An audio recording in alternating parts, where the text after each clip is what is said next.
Now I gotta say, these are characters completely original from my insane imagination. I know, I am taking a chance throwing my idea into the world of YouTube before even submitting my script to Hollywood. But how will this story be heard?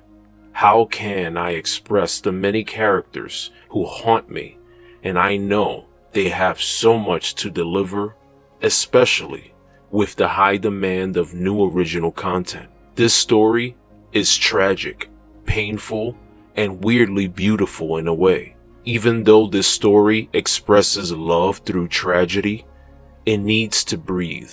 A story needs ears, eyes, and a passion to engage you, the beautiful audience. My story is meant for the film, but life is short, and they will die with me, so let's speak life into it.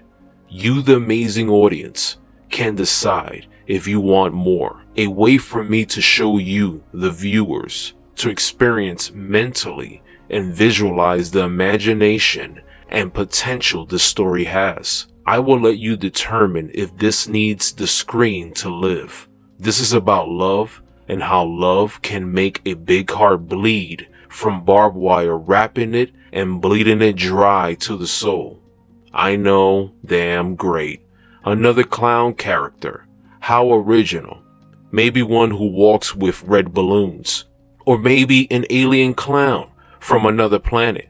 No, actually, this is a spiritual battle between a man who loves his career, but also a proud man of God, who sacrificed his soul for vengeance. A man and his family brutally done wrong by a hate that has no real value. John loved God, but sometimes in life people make the wrong choice, so he picked vengeance. Let us forget the movie for now and instead take an intimate look at the characters while yours truly voices the life and tragic love of Sadistic the Clown. It began with two brothers named Jonathan Cypress, who had a baby brother named Ronald Cypress. You could say Johnny and Ronnie. They were Caucasian Christian church-going boys who loved all people unlike their parents. The boys loved God, but also loved the attraction of showcasing their skills and abilities, even though their parents never approved of the show business of entertainment. Johnny and Ronnie were good boys, maybe even perfect.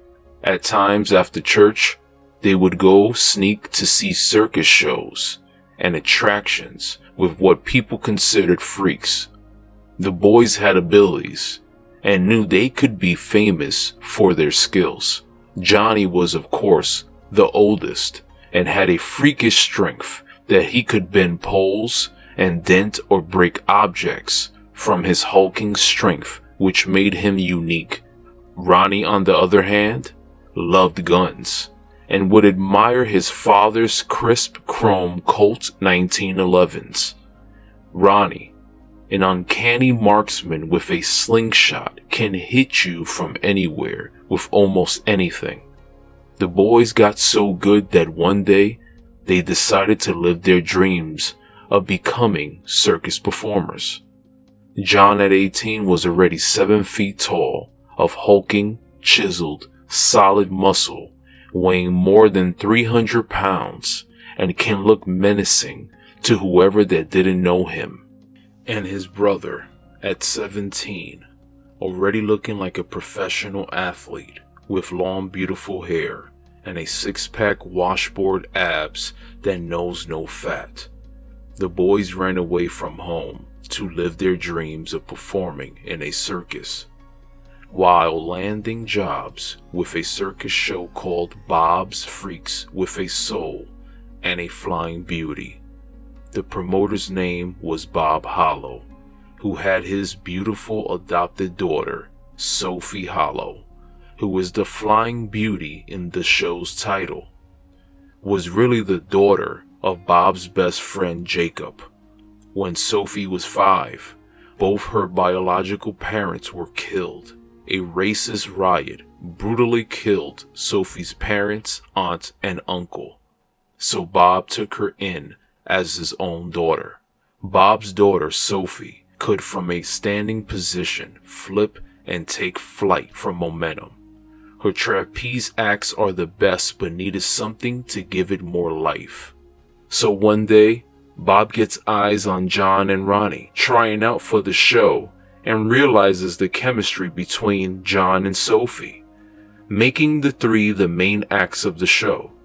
Sophie was always chasing John because of his love for kids and passion to make people smile. The two became inseparable, to even tying the knot. As husband and wife, John and Sophie exploded into a Beauty and the Beast kind of a duo, but more sadly tragic. The people loved the three, but loved even more the pure love John and Sophie had for one another, that looked almost supernatural, but graceful, like a dancer floating on clouds. Instead, the big guy was the clouds. Now I'm giving you a lot of information, but not even close, because I need you, the audience, to get a good feel of the characters. Each of them has a part in the story, but that long journey waits until it's a movie. But I can speak on Sadistic and the birth of his sacrifice that would be the worst decision he has ever made. Formerly Johnny Smiley the Clown was famous, but I'm going to tell you the beginning of how Johnny Smiley went sadistic. John became a household name down south, but wasn't too popular with the town boys, who embraced the ugly, violent group who wore white hoods. So being a white man, John was in love with the very thing they hated, colored people. So the town boys, the typical rich folk spoiled bastards, who are more miserable than happy, loved terrorizing people of the town, and definitely had the money and connections to make things go away. The rich boys one day wanted to crash the circus to see what fun it could be. Thomas Boone, leader of the idiots, was spoiled and loves to push and test his pull in the town, especially from a bloodline of whites who hate everything that is not white. Good old Tommy Boy gets eyes on John and Sophie intimately close to each other. He watches and hates the abomination of a pure white man with a black woman. Thomas and his boys wait until John leaves Sophie to help his dad-in-law. They find themselves by the couple's tent. Thomas peeks in the tent to only notice, to his joy, Sophie by herself, preparing for the last act of the show. Thomas walks up next to her and whispers, "How much for a cute brownie to suck my popsicle?" Sophie in shock. Sophie says, "Wait, excuse me?" Thomas chuckles and says, "Come on. You brownies would do anything for money and sanctuary. And I see you hide behind the gullible big dummy." Sophie cuts him off, yelling, "That dummy is my husband. Now get out of here. Leave now." Ronnie, hearing his sister-in-law yelling, runs out of his tent to check on her. Ronnie charges through the group and stands in front of Sophie. Ronnie tells Thomas, "What's the problem, boss? Anything I can help you with?" Thomas looks at Sophie past Ronnie, saying, "Nah, nothing. Just enjoying the show and feeling a little disrespected. You see, some dark folks don't know who they're talking to." Ronnie, in a playful, sarcastic way, tells Thomas, while fixing Thomas's collar to his button-down, "Nah, you just don't know that you're speaking to a queen when you see one, that's all." Shoves Thomas back and tells him, "Get the fuck out of here and take your preppy sunshine boys out of here." Thomas's boys start laughing, mocking Thomas. He says, "What y'all laughing about?" in rage. Thomas says, "He who laughs last laughs best, you brownie swapping traitor. You just as tainted as her." Ronnie, cocky, tells him, "Why don't you suck my tainted joker pole, you milky piece of shit?" Thomas, in fury, pulls out a switchblade. Then Ronnie pulls out with supernatural speed his Colt 1911 pointed at Thomas's head. Thomas yells, "Shoot me!" Meanwhile, John, getting back from helping Bob with the other acts of the show, sees the commotion between the 8 men surrounding Sophie and Ronnie. John bolts toward them, blasting past men, surprising them with his massive force. John yells, "Move on, guys, or the next thing you see is my hands crushing your head. Got it?" Thomas backs off and pulls men back.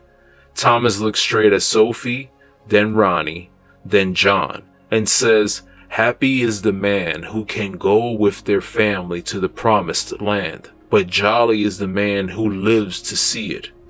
Sophie looked alarmed and frightened from completely getting the threatening vibe from Tommy Boy. Other than the incident between Thomas, the show went very well. The best show they ever had. In fact, their very last. The abortion. John, Sophie, and Ronnie were preparing the house for their first Halloween in their new house they bought for dirt cheap. Go figure. The house had a history, an evil one. But the family didn't care, because they just moved into their dream home. Ronnie puts up decorations, drinking a glass of scotch with a cigarette in the other hand, while John and Sophie are walking the house, flirting, enjoying the fun of explaining their plans. While walking, John notices in one of the empty rooms a red and black shadowy figure walks by. John is startled, storms inside the room, and Sophie follows him. John searches the room thoroughly, but sees nothing. Sophie catches up to him and grabs the side of his face, pulling him to look him in the eyes. She says, "You okay, my king?" John tells her, "Nothing, just seeing things." Sophie says, "Maybe this can be the little one's room." John looks at her in shock and excitement. John says, "What do you mean, little one?" Sophie says, "I took a test." She pulls out test results to show John. John, in excitement and disbelief, thanks God for all he has been blessed with. John wraps his big arms around Sophie, giving her a big kiss. John asks her, "Who is and always will be my queen?" Sophie answers, "Jonathan Cypress, I am your queen, in this life or the..." John finishes the sentence with Sophie, both saying next. The family had fun that day, with great news of expecting a new member. But what is waiting for them is the reality. Good stories have a painful, traumatic turn, causing the good to bleed dry and become tormented, binded souls. The Barbed-Wired Night, Part 1. The family is all asleep, comfortably. 1-ish in the morning, I'm guessing. But the night wasn't so good for the blessed day our stars of the story had. John, uneasy, not being able to sleep, rises from his bed and looks over to Sophie. To John, Sophie is even beautiful while she sleeps. Hey, I'm just trying to think of how my characters feel. He's fascinated by her. Can't blame him at all. John turns to his side to grab his Bible and begins reading the Bible. As John begins reading verses, the turning of the pages was enough to wake Sophie. She looks over and sees John with the Bible in his hand. Sophie kisses him and gets up to use the bathroom, pulling the toilet seat down and sits. She looks down at the floor to see dirt shoe marks leading to the shower, which is covered with a curtain. Startled, she gets up and begins walking to the shower in full alert of what or who is in the shower. She begins yelling, "John!"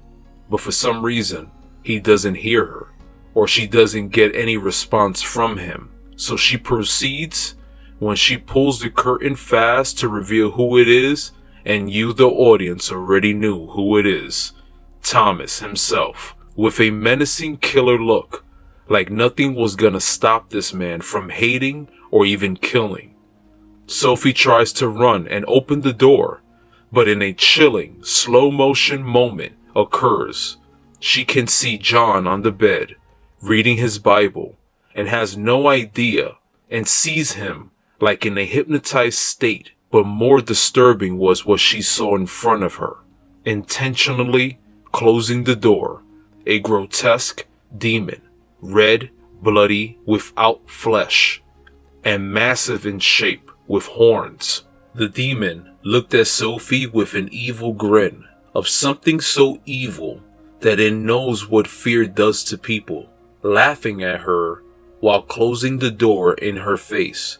Sophie locked inside the bathroom with that psycho Tommy boy. Thomas, surprisingly, strikes Sophie in the head with a double-barrel rifle. Sophie falls hard on the floor. John is still stuck on stupid, reading his Bible, not moving, and if the man was breathing, we wouldn't know. The demon not only wins souls, but enjoys the torment of others. The demon is drooling in excitement, holding the bathroom door closed, smiling, chuckling hysterically at the cries and painful moans of Sophie in the bathroom with that piece of shit. John is in full trance. Let's put 2 and 2 together. The demon has everything to do with it. Malice.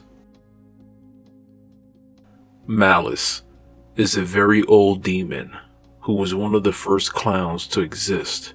But what people don't know is Malice is a demon who perfected and taught the arts and mythicism behind clowns going far back to the 5th dynasty of Egypt, around 2400 BC, that even priests took the role of a clown. This is a short background to how powerful this principality is. This demon is in the high ranks of Lucifer's army. Malice is trapped in the house due to an exorcism done by the most powerful exorcist who put a spell to keep the demon bound to the house. But that is another story to tell. Malice orchestrated everything. He can telepathically play with people's minds, manipulate dark, cold hearts of men into doing things his way, using fear and all the deadly sins to lure souls to the house. This is how he uses Thomas's racism to get his 7 buddies, all from rich families, to commit a crime that no person in their home would ever want to experience. Let's look at it as a funnel. Malice manipulates, recruits, and traps the innocent and the guilty as what you call a party, which means collecting souls of good and bad people, or setting them up for an exchange. The more souls they bring to their boss, the more power and rank the demon is granted. Malice has his reputation as one of the top most dangerous principalities, a pure evil demon who is definitely one of the worst.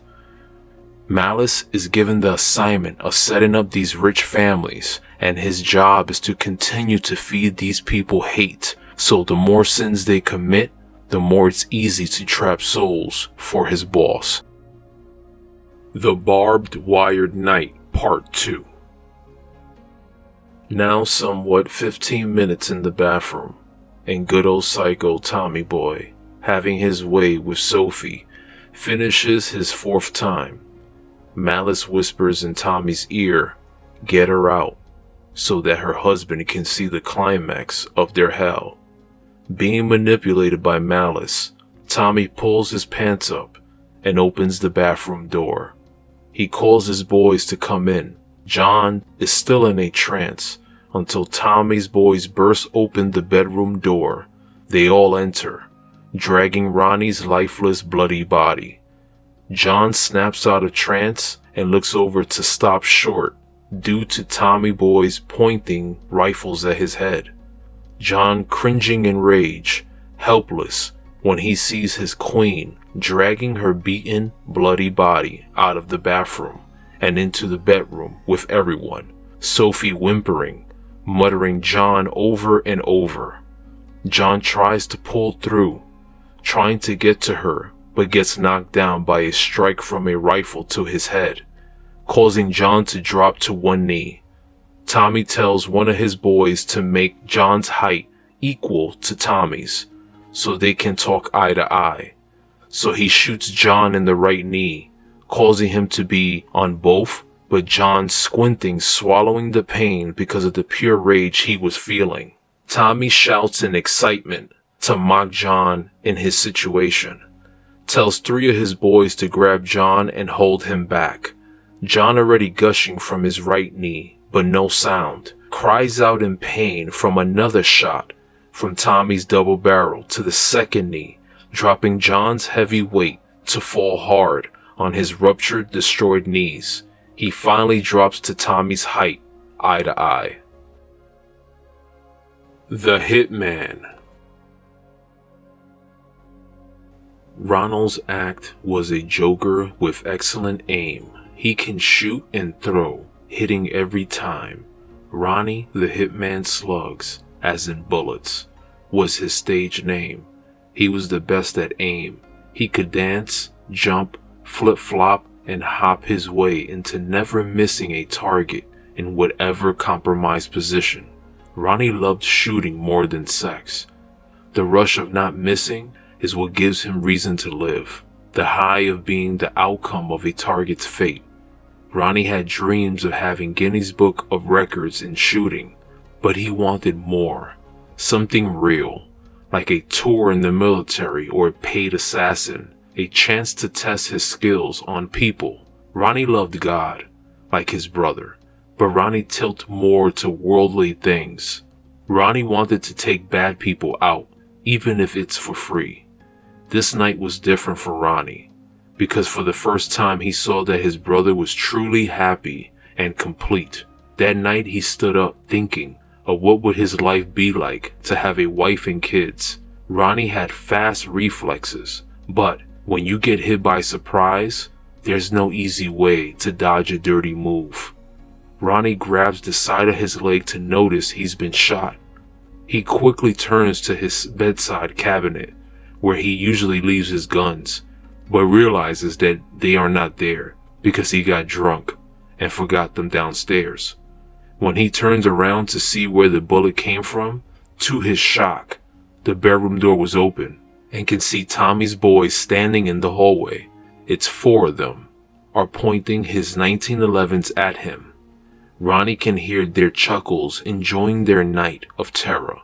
The boys tell Ronnie to get up from the bed. Ronnie, grimacing from the pain, gets up, slowly hopping. Thomas's right-hand man and best friend Jake tells Ronnie, "Let's see your dancing act with one leg wounded." Ronnie, in shock, tells them, "You guys really hate so much that you're coming in here to do this? You really think you're going to get away with it?" Jake tells him, "You really think that people like us go to prison? People like us suffer because of stupid people like you that defend the ugly, disgusting abominations that run around thinking they can coexist with us? Nah, I'm gonna have fun seeing you dance around while I use your very tool to test your skill. Now dance, my jester." Ronnie tells him, "So you guys are going to kill me? You guys are here to kill everyone just because you don't like a black woman with a white man?" Jake tells him, "It's not about the black fine piece of ass, if I gotta say. It's about you guys thinking that you're better. But instead you're tainted, dirty, filthy, and nothing can wash it away once you mingle with those type of people." Ronnie tells him, "Because we have a family member that's like a sister to me, and she happens to be a black woman. You see it as something filthy and dirty. I see it as she's family." Jake says, "Since you want to see her as a human being, and since you want to claim that you're family to that brown whore, let's see how invincible Ronnie the Hitman Slugs is." Jake tells the other 3 guys to aim their rifles and the guns at Ronnie. Jake tells the boys, "Let's see if he can dodge as much as he can shoot." They start opening fire, and Ronnie is trying to move around and dodge. Ronnie gets hit in all parts of his body as he starts to crawl, bloodied. The guys pick him up, and they start dancing, mockingly saying, "So I guess the very Joker that acts like he is more than life can't even survive his own bullets."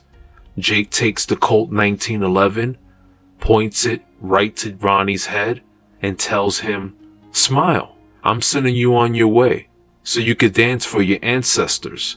Jake pulls the trigger and shoots Ronnie dead in the center of the head. Ronnie falls down, lifeless.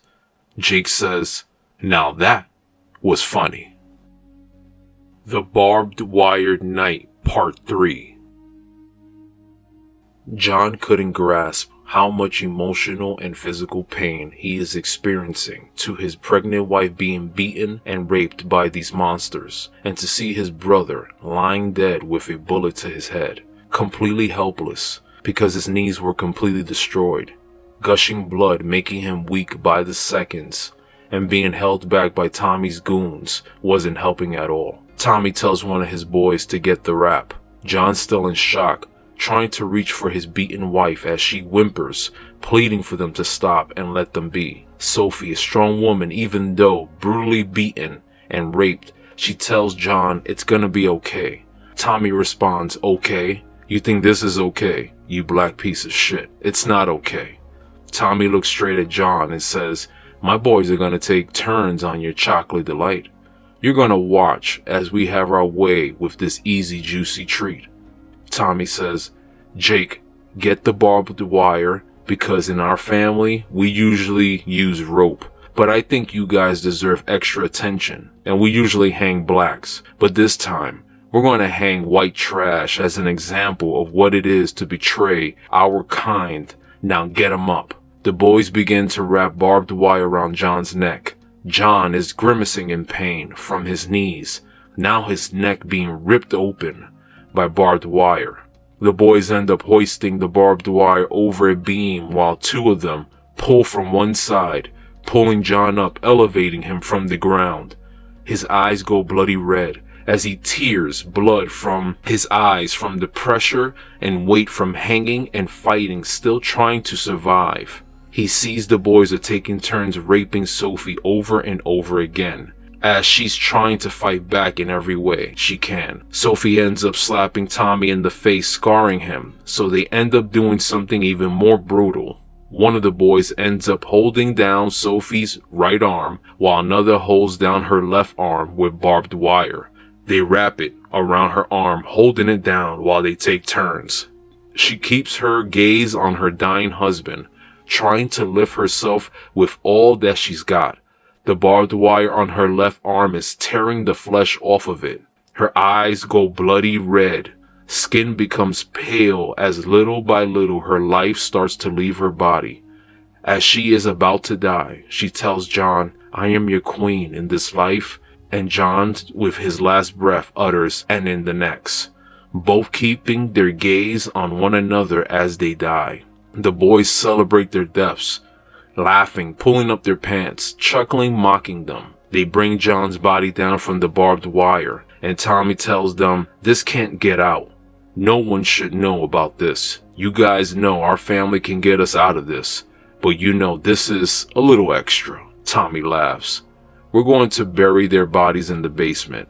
As they bury the bodies, enjoying having drinks, celebrating, the demon Malice was watching with his sadistic smile and whispers into Tommy's ear, "When they finish burying the bodies, you speak the words, 'I bind your souls to this house and the principality that is assigned to it, and your souls will forever belong to Malice.'" The boys looked instantly confused at what Tommy was saying. Jake walks up to Tommy and asks him, "You okay, man? That was some crazy shit." Tommy answers, "All is cool, my friend. Let's get out of here. This place gives me the creeps." Jake replies, "You kidding, right?" The Deal. Within seconds of their dying breaths, John is hung by barbed wire, and Sophie is being restrained with barbed wire on one arm, and the other held by Tommy's boys. This is the more important part. At this moment, where both said their goodbyes, in their last breaths, John and Sophie can see Malice standing tall in between them. Malice looks directly at John and says, "Why love? Why love your God who let you die for nothing?" Malice approaches Sophie and says, "You deserve better than this, especially when expecting your baby boy." Sophie in shock. "How is this real? How are you standing here and these bastards can't see you?" John utters, "Boy? How you know it's a boy?" Malice smirks and lifts John's chin up to look him in the eyes. "I know and see everything, even beyond this house. But what I can do is better. Everything goes frozen, no one is moving, and everything goes still except for John, Malice, and Sophie." John and Sophie are both now standing next to Malice, but looking at themselves in disbelief of what is happening. Malice says, "Ah, now you see my potential, but enough talk. I have an offer for you. Let's say I can give you immortality, a way to exist to get your revenge on these racist pieces of shit, to make them pay, and make their whole bloodline pay for all the pain and suffering they have caused people, but especially to your people." Malice looks at Sophie because she is a black woman. John gets between Sophie and Malice and says to Malice, "No, this is not right. I am a man of God, and if this is how I'm supposed to go, then so be it." Malice looks at Sophie and says, "So you okay with this? Okay that these men took away your chances to be a mother, chances at being a family? I don't know, but for me, I would be fucking pissed at the big guy upstairs for turning his back to good people who didn't deserve this." John looks at Sophie looking interested in what Malice was proposing. John tells Sophie, "Baby, we can't do this. I know it hurts, but God always will have our back, like he always has." Sophie replies, "Really? Where is he now? Look at that." Sophie points at her body where the men are holding her and having their way with her. She continues, "I don't want that as my memory, John. I want them to answer for what they did, even if I have to make a deal with him." Sophie points at Malice. Malice just stands there with a menacing smirk. Sophie tells John, "I love you with all my heart, but I have to do this for us and for our baby, who wasn't given a chance by your God." John tells her, "Baby, please, I'm begging you. Don't do this. It will give you more suffering than satisfaction." Sophie pushes John away and tells Malice she accepts the deal. Malice tells her, "For you to fully accept my offer, you have to verbally forfeit your will." John tells Sophie, "Soph, you will be damned, forsaken by God." Sophie tells John, "I don't care. My parents were murdered, and now I am suffering the same death because of my color? I'm sorry, but if God cared, I would be getting a chance instead. I suffered violation of my body, my dignity." She looks to Malice and says, "What will it take?" Malice snickers. "You have to say the exact words. I, Sophie Hollow, surrender my soul to the principality Malice, who falls under the Prince of Darkness." Sophie says exactly what Malice wanted her to say. John is completely broken to see that the love of his life has sold her soul for vengeance. John begins pacing back and forth, thinking, confused, to stop short to Malice in front of him, breathing on him to say, "So, Johnny, what's it gonna be? Will you leave your bride alone forever and never see her again? Come on, all you have to do is just say it." John tells him, "I know what you are, a demon, a hoarder for Satan." Malice hushes John so that Sophie doesn't hear him. Look, she made her choice, just like the first mother of sin. You know, that first book in the Bible? He laughs violently. "I promise you that you say the words, you get your revenge, and I will set you guys free. And actually, I really want Tommy and his friends. They are more deserving to suffer in hell. You guys would be doing me a service, don't you think? Sophie walks to John and wraps her arms around the back of his neck. She tells him, I can't do this alone. I can't be alone without you or our baby. Malice interrupts and says, I'll even add your brother Ronnie. How does that sound? You three together to become the act of the century? A bloody masterpiece? Ronnie is now next to them, as if never been shot. Ronnie says, What is this? John, with emotion, seeing his brother, tells him, I'm so sorry, baby brother. Ronnie replies, For what? John tells Malice, We only get Tommy and his friends, and we're free, right? Malice puts his hand out, as in to shake his hand, and says, We are in total agreement. All you have to say is the words, but you have to be the one to be joined with me. That is the only way you could get your vengeance in this world. I am your portal, so do we have a deal? John, hating his decision, replies, Deal. Malice replies, Oh, and all Ronnie has to do is accept, because baby girl did the hard part. Ronnie accepts the deal. Malice tells John, You have special words to say different from your family. You will say, I, Jonathan Cypress, accept and join with Malice to serve the Prince of Darkness and become an agent of lost souls. John agrees and says the words. Malice's eyes becomes a glowing red and says to himself, And it is done, my lord. We seal the deal of 3 to become agents to your assignments. All this was happening at the same time as when John and Sophie are in their dying breaths. When they said the words, and when Malice speaks his words, like an outer body experience, the couple dies in the physical world. John was hung by barbed wire, Sophie raped several times, Ronnie with a bullet in his head. The 3 made a choice for vengeance, and every Halloween they are resurrected to kill the men in the bloodline of Tommy and his friends. And for Malice, it was a very happy Halloween. Time to celebrate. The goal. This story has a lot more to it. It has some real situations and some fantasy.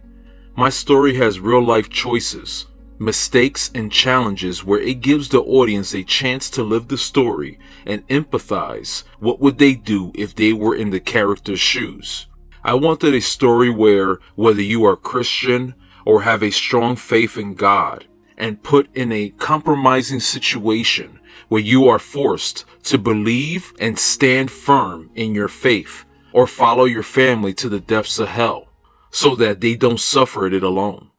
John, like most of us, has his faith and knows what is on the other side, but makes the wrong decision to follow his wife and the mother of his unborn child.